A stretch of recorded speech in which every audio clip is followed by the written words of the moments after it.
disassembly. Need the hammer down. And then obviously pull these two little levers. Slide off. Need the thread cover off to be able to take the barrel out. Remove recoil spring. Slide forward. And then drop out. So there you've got the nozzle assembly. Now, this nozzle should be able to move freely. Obviously, since it's in there fully assembled, it has a nozzle return spring, but it should be able to spring all the way back to the rear and not get caught up anywhere in front of it, sort of like that, but it still returns on its own. So in there, you can sort of see the float valve. That's there's new design ceramic twist float valve that's supposed to mitigate frost buildup. I found those to be somewhat fragile, but I mean, until they break, they seemingly work decently. That's a little bearing to help roll over the hammer and cock it. Obviously, ideally for lubricating the nozzle seal, you could pull the nozzle all the way forward and get your lubricant right on this piece, which I loosened the screw a little bit just so it could move. You want to make sure it gets on all edges, so I like take my nail and pull it, rub it some more, pull it, make sure that nozzle's moving fine. Otherwise, if you want to pull it all the way off, pull the screw out, side off,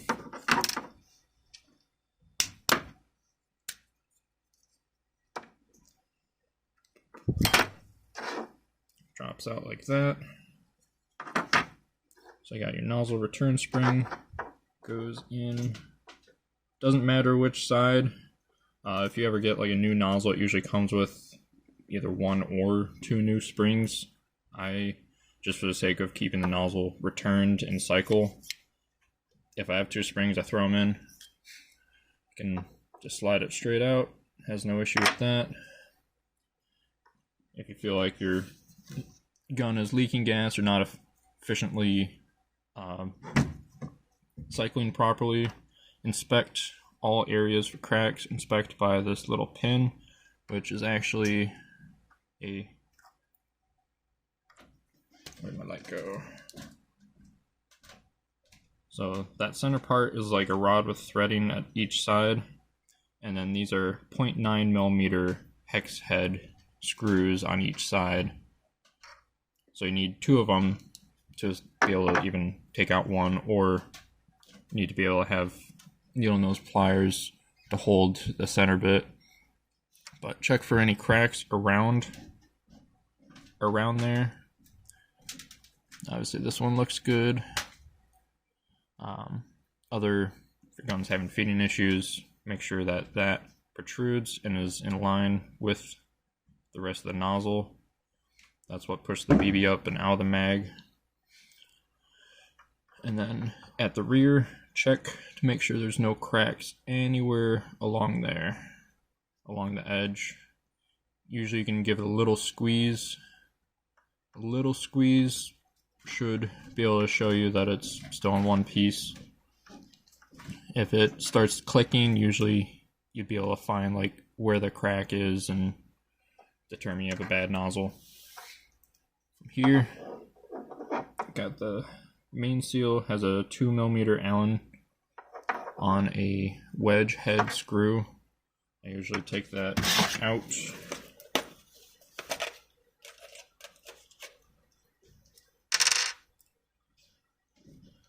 so that you can get all of the seal. If it looks sort of like a dusty white, then yeah, it's due for at least a lubricating coating. But I've recently lubricated it. Spray works quite well because it's silicone spray. It's usually light enough, doesn't gunk up, doesn't catch too much. What I have here is just it's RC shock oil, which is just a little bit more viscous, but I apply a drop and then I rub it on by hand manually. And it doesn't hurt to just get everywhere, all the surface.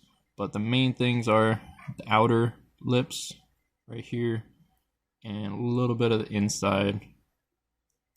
That way it can keep some lubricant on the seal and not dry up.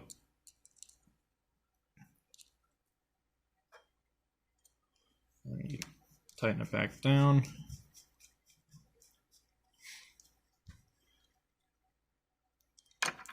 Make sure that your nozzle doesn't bind on it. That's not really the true test, but right there, it's not like catching on the nozzle and it won't go forward. Right here, it's doing good. Drop spring back in. Again, on the top, there's two little like Mickey Mouse ear loops on the top. Doesn't matter which side. You've got two springs, one on each side. Will help with making sure that the nozzle retracts when cycling. And then slide in from the back so that you don't pinch that spring. If you're just doing it, if you're just pushing it down, that'll damage the spring. Slide in, push that spring in, and then push it in. And reinstall. Get your screw.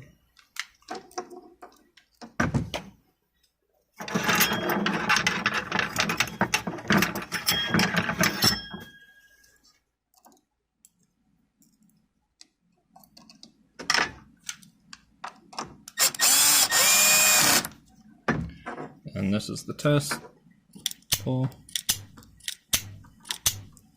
And that means its nozzle is moving good. So as far as lubricating, like I mentioned, that seal, maybe a little bit of a drop on that bearing, and rub it around, rub it in. So that's what's interacting with your hammer. It's pushing this piece down right here.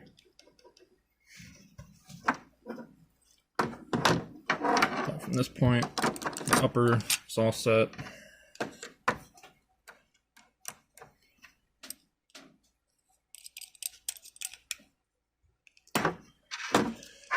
Then the lower, I've got, you want to put a little drop on each of the rails that the slide slides on. So a little bit on each one, put the slide on.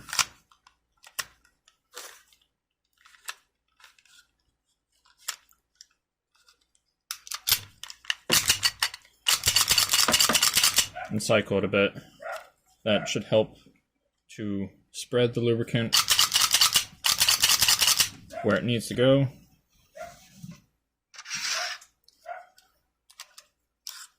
Beyond that, in the hammer assembly, all these little, get a smaller pointing bit, all these little bits all interact with the blowback housing.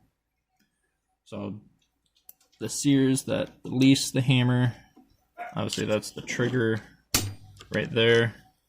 Slide blowback housing interacts to reset that, push that down. So you want a little bit of oil right in there so that it doesn't have as much friction around the housing. as well. Reach.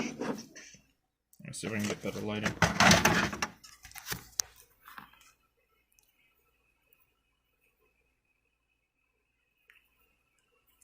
So that is the valve knocker right there in the middle. If you can get a drop, sort of like right in the middle, that should help get down onto the pin that holds the hammer.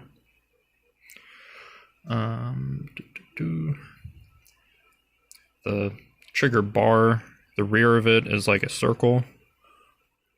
If you can get part of the drop that comes down along that edge, should sort of get in that area. Cock the hammer. And you can see valve knocker there. And both of these parts, that's the knocker lock, that just retracted it.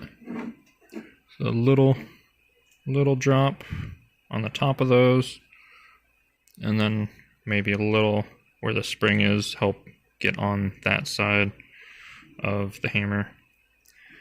Nothing too much, just enough that it comes out of the nozzle and you see some on there. And usually you want to wipe off any excess that might be dripping out or